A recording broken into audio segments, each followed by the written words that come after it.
Біздердің нұрға бөлеп, өсірген бағып тербеп. Кел ағайын, қуаныштан қалмаңыз, қуанышты қуанышқа жалғаңыз. Шақырамыз мерейтойға келіңіз, шалқып тасып тілек айтып беріңіз. Құрметті ағайын туыс, бауырлар, құда жекжат, нағашы жиен көршілер, сыныптастар мен жора жолдас, әріптестер.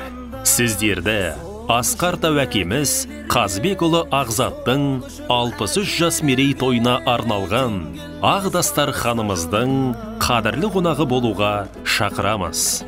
Той 2022 жылдың 17 желтоқсан күні сағат 12:00-де басталады. Мекен жайымыз Шұбарқұдық кенті Асыл ана мейрамханасы. Той иелері, балалары. Сіздерді асыға күтеміз.